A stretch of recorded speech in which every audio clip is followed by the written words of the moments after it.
Esdras, o fiel amigo do rei.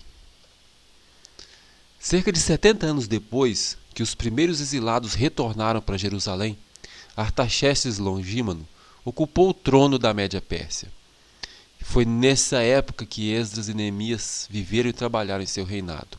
Foi ele que, em 457, baixou o terceiro decreto, e o mais importante decreto para a reconstrução de Jerusalém. E ele sempre demonstrou bondade para com o povo de Deus. E ele reconhecia os seus fiéis amigos, Esdras e Neemias, homens que foram escolhidos por Deus.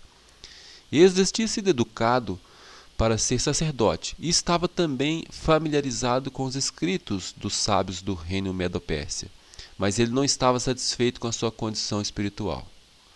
Isso fez com que ele pesquisasse os livros da Bíblia para entender por que Deus permitiu que Jerusalém fosse destruída. E ele estudou de maneira especial a promessa que Deus fez a Abraão. Estudou muito também as instruções dadas no Sinai, no deserto, e o coração de Esdras foi tocado e ele converteu totalmente.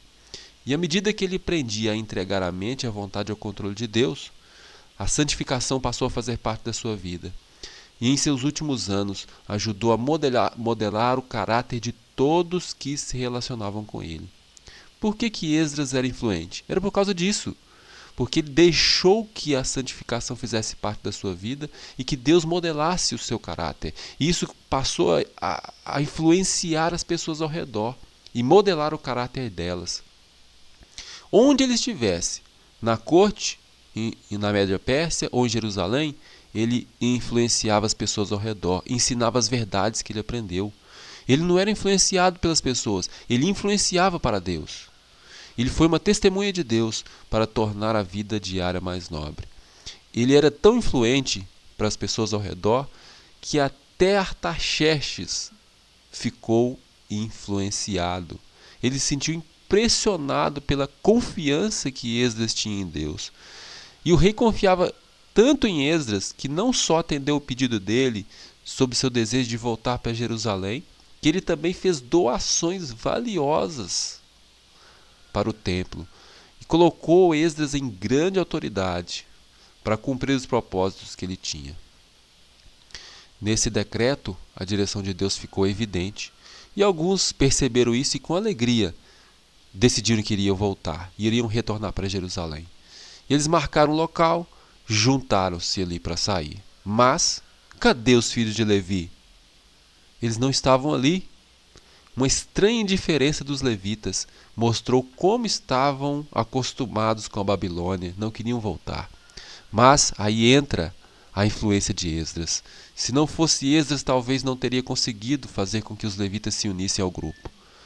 Ele enviou um convite urgente, e então aqueles que estavam indecisos decidiram aceitar o convite.